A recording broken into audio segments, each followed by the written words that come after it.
Hello RBCians, a very good morning to you all. Now we will start with again our backup lecture topic that is mammary gland.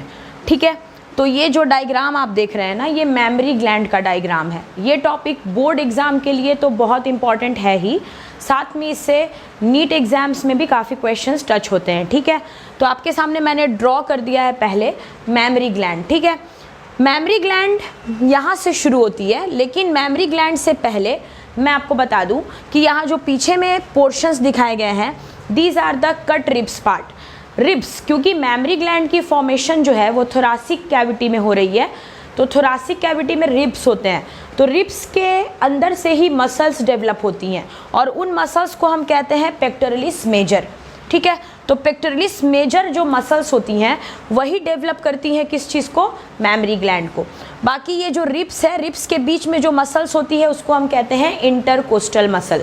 तो students exactly ये memory gland होता क्या है? Memory gland जो कि एक pair gland है, इसका नंबर 2 होता है और इसको कॉमनली ब्रेस्ट कहा जाता है। इसकी हिंदी होती है स्तन ग्रंथि। तो इस ग्रंथि का बेसिक फंक्शन ये है कि इसमें मिल्क की फॉर्मेशन होती है। बच्चे को जन्म देने के बाद मेमोरी ग्लैंड की सहायता से ही उनको पोषित किया जाता है। मेमोरी ग्लैंड के अंदर मिल्क का निर्माण होता है, जिसकी सहायता से माँ अपने बच्चे को पोषित करती है। ठीक है, यानी कि बच्चे को न्यूट्रिशन मिलता है, मदर्स मिल्क मिलती है, तो मदर्स मिल्क की फॉर्मेशन जहाँ होती है, that part is known as memory gland. तो आप देख सकते हैं इसमें सबसे पहले हमने ड्रॉ किया है ये स्ट्रक्चर। इसमें इस तरह से मेमोरी लोब्स होती हैं। ठीक है, जिसको मैं डार्क कर रही हूँ, आप उसको देखिए। इसको हम कहते हैं मेमोरी लोब्स। मेमोरी लोब्स का जो नंबर है वो एक मेमोरी ग्लैंड में in one breast it is 15 to 20। ये अक्सर रिपीटेड ऑब्जेक्टिव रह चुका है एग्जाम का कि what is the number of memory gland. तो एक ब्रेस्ट में in single memory gland the number of memory lobe is 15 to 20। हमने यहाँ पे 3 लोब्स दिखाए हैं, ऐसे ऐसे 15 से 20 लोब्स होते हैं। ठीक है, इन लोब्स के अंदर छोटे छोटे ऑर्गन्स हैं, छोटे छोटे पार्ट्स हैं, जिसके अंदर मिल्क की फॉर्मेशन होती है। अब मेमोरी लोब्स के बाद ये जो स्ट्रक्चर आप देख रहे हैं, बैलून लाइक स्ट्रक्चर जो यहाँ बनाया गया है, इसी को हम कहते हैं एल्वियोलस। एल्वियोलस ही है जो मिल्क सिक्रीट करता है, मिल्क की फॉर्मेशन करता है। एल्वियोलस के अंदर सेल्स होते हैं।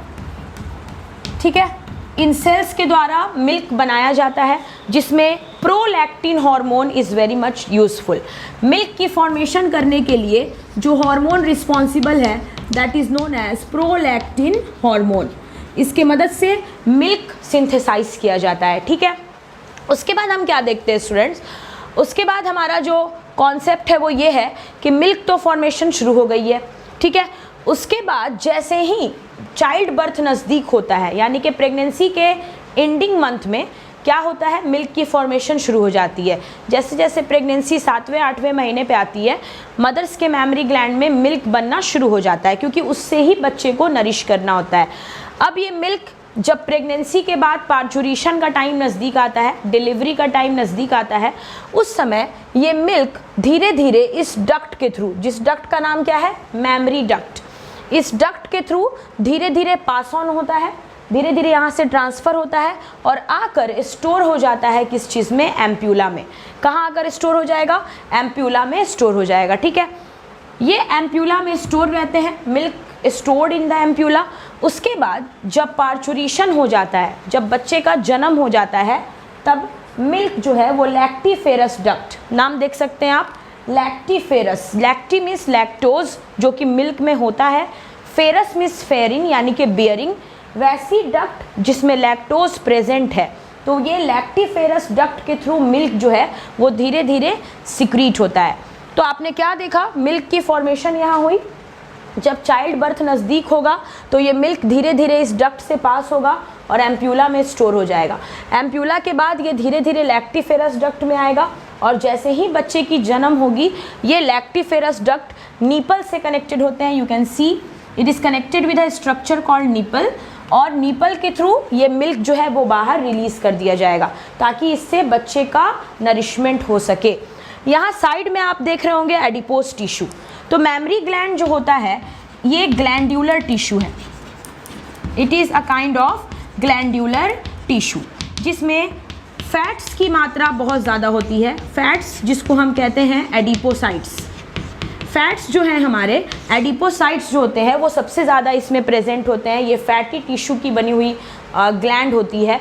तो मदर्स का मिल्क जो है स्टूडेंट्स, ये बहुत इंपॉर्टेंट है। इसमें नीपल के पास के एरिया के पास बताया गया कि यहाँ की स्किन थोड़ी डार्क होती है ड्यू टू हार्मोनल फंक्शनिंग। बहुत जगह पे वहाँ पे नीपल के पास का एरिया जो है थोड़ा डार्क होता है, तो उस डार्कर एरिया को हम कहते हैं areola. That darker part is called areola.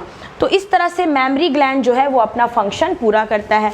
अब मैं आपको बता दूं, मैमरी ग्लैंड से जो मिल्क बनती है उस मिल्क को कहा जाता है क्लोस्ट्रम, दैट इज नोन एज क्लोस्ट्रम। क्लोस्ट्रम की सबसे बड़ी खूबी क्या है स्टूडेंट्स? इसकी सबसे बड़ी खूबी है कि इसमें एक एंटीबॉडी पाई जाती है, that is IgA, immunoglobulin alpha.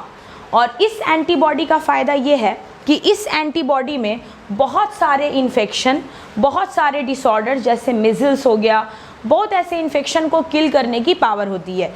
ये क्लोस्ट्रम बच्चों में इम्यूनिटी को डेवलप करता है, इम्यून पावर को राइज करता है, और इसमें IgA इसकी सबसे बड़ी खूबी है। इसके अलावा मदर्स मिल्क में लैक्टोज होता है, केसीन प्रोटीन होती है, लैक्टो एल्ब्यूमिन प्रोटीन होती है, लैक्टो एल्ब्यूमिन, ये सब प्रोटीन्स जो होती हैं और ग्लूकोज जो होते हैं ये मदर्स मिल्क में प्रेजेंट होते हैं।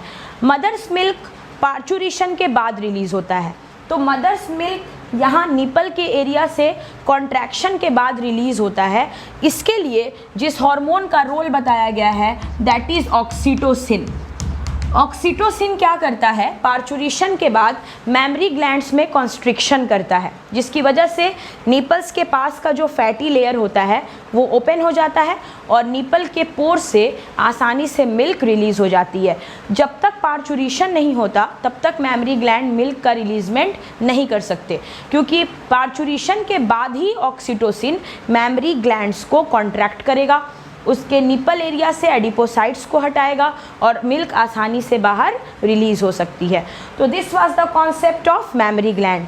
याद रखने वाली बात यह है कि मैमरी ग्लैंड से मिल्क रिलीज़ करवाने वाला ऑक्सीटोसिन है, मिल्क की फॉर्मेशन प्रोलैक्टिन कराता है, और मिल्क को क्लोस्ट्रम कहते हैं। क्लोस्ट्रम में IgA होती है, दैट इज़ इम्यूनोग्लोब्युलिन अल्फ़ा।